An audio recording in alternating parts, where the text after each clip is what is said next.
Politique 2012 et à vos marques, préparez puisque c'est ce soir à 22 h que s'ouvre la primaire d'Europe Écologie Les Verts. Il y a 4 candidats, mais finalement c'est un référendum autour d'une question, pour ou contre Nicolas Hulot. Oui, c'est vrai. D'abord, c'est tout à l'heure, effectivement, 22 h après le dernier meeting de campagne à Lille entre les 4 candidats, que le scrutin sera ouvert pour les 32 896 personnes, presque 33, qui se sont inscrites donc pour les primaires des écolos.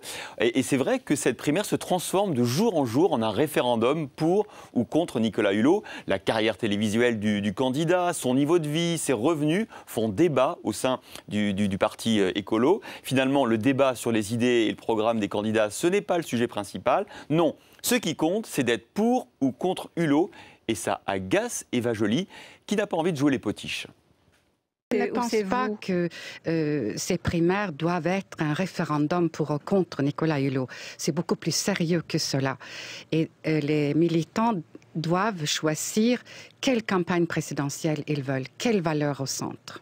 Il n'empêche, cette question pour ou contre Hulot agite la direction des Verts. Un seul exemple incroyable. Il a fallu des heures de débat pour valider les professions de foi des candidats qui vont être envoyées dès aujourd'hui dans les boîtes aux lettres des électeurs.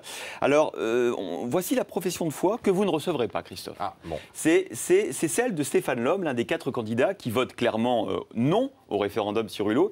Eh bien, un tract où l'on voyait reproduite notamment une caricature de Charlie Hebdo avec un Nicolas Hulot qui porte un polo sponsorisé, on le voit par EDF, par TF1, par Rhône Poulenc, par L'Oréal aussi, et puis des attaques dans le texte de la profession de foi où il parle notamment des multinationales pollueuses qui l'ont sponsorisé. Eh bien, exit, on peut jeter.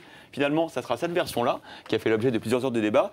Plus de dessins de caricature, et puis le mot sponsor est remplacé par le mot mécène. Mécène, c'est beaucoup plus noble, évidemment. Bon, c'est de la censure, non ?